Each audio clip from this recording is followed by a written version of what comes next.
Miles Johns, 10-1, taking on Kevin Natividad, who is making his UFC debut finally, 9-1. Couple of prospects here, man. I want to hear your thoughts on this one. Go ahead. Why don't you kick us off? I already know which way you're going because I follow you, obviously, and I know you're picking here. So, kind of spoiler alert for me. But, Miles Johns looking to bounce back from his first career loss, getting finished by Mario Batista in his last fight.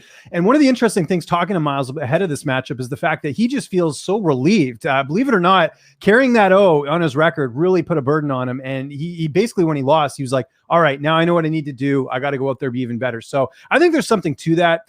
Miles comes from a great camp at Fortis MMA. You know that, he's not going to let 2 losses in a row, happen in his career. He's a guy that's going to go out there and really try to fix those mistakes, and being trained by one of the best coaches in the game, Saif Saud, as well. So, Miles is a guy that I know is looking for some redemption here. He's fighting a guy in Natividad who, is pretty similar to him. If you look at the height and reach, the age, all the stats that sort of lead into this, they're pretty similar, both LFA veterans. But Miles Johns, I am a believer in him. I do see him being this sort of dark horse in this division, and I think a lot of people are quick to write him off. I thought the Batista fight leading up to the finish, he looked pretty good.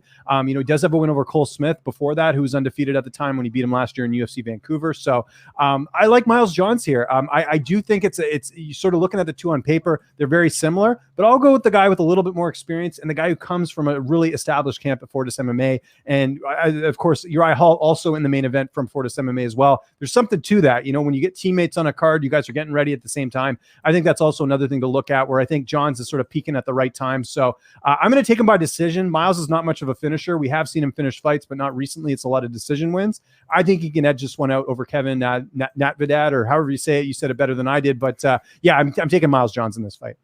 Okay, all right. I like that there's going to be a little disagreement here right away. Man, we got to entertain the masses, Clint. We can't agree on everything. Kicking off the night with some heat. I like it. And Storm Ireland, my friend, I will add it to the list of places that I need to go. You'll definitely have to give me a drinking lesson, because I pretty much only drink Fireball because I've had a couple bad experiences in my life. It's the only thing I can keep down at this point. So you can drink me under the table when I get the chance to come out to Denver. Yeah. So on this one, I already locked in Kevin Natividad, and I'm happy to report that we beat a decent-sized line move. He opened up at about plus 170. He's down to about plus 150 at this point, so we got a little bit of extra value there on that one.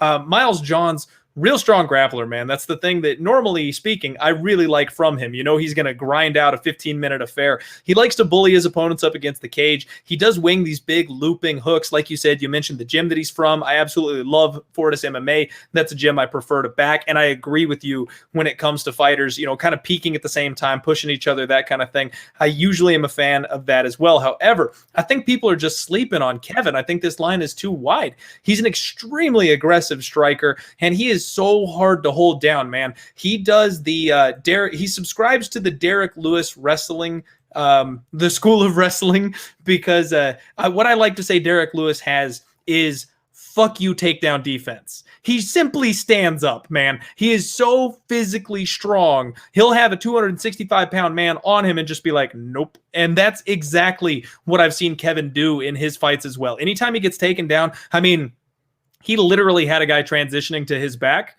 and stood up to where the guy was in like a standing rear naked choke position. He's just physically strong. And because of that, we've seen Miles Johns' gas tank empty out ever so slightly.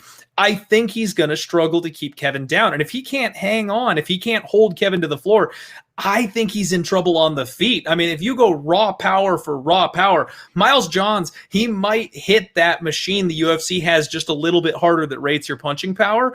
But Kevin is such a slicker striker, and he fires straight shots, which are going to beat those looping hooks that Miles Johns likes to throw. I honestly think that Kevin's going to get a late TKO here. I think round 2 or round 3, I think Johns is going to slow down, and he's been wobbled a little bit. He's been rocked a little bit. When he gets tired, he's not quite the same fighter. Reminds me a little bit of Conor McGregor. When he starts losing that gas, he's just not quite there anymore. And I think Kevin's going to get him late. One quick thing, I did forget to mention this, and you brought up the cardio. It reminds me that Miles actually is working with a new strength and conditioning coach. So that is one thing to keep in mind. He's really worked on that. By the way, if you guys want to find those interviews, youtube.com/Lynch on Sports. I have a UFC Vegas 12 playlist. I interviewed Miles for All Access MMA. You can watch the entire interview there. I actually interviewed him right when he was about to go corner his brother, Elijah Johns, who you guys will see very soon in the UFC, an LFA fighter himself. I think he's a featherweight as opposed to a bantamweight. But yeah, check that interview out if you want some insight into Miles and his training camp and everything leading up. Just love the mindset that he has heading into this fight too. Just really, really positive, and took the loss as a really good learning experience.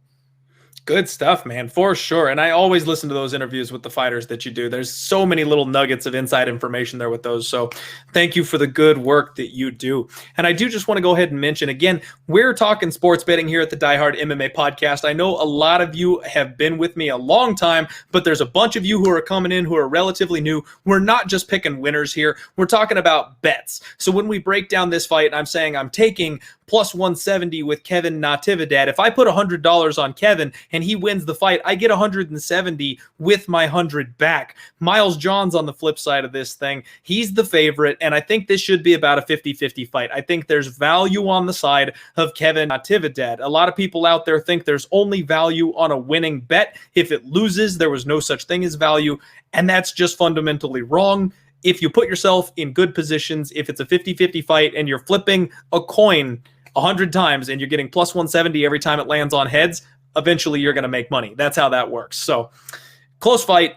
Miles Johns absolutely could win this thing, but I'm going to go ahead and roll the dice on Kevin.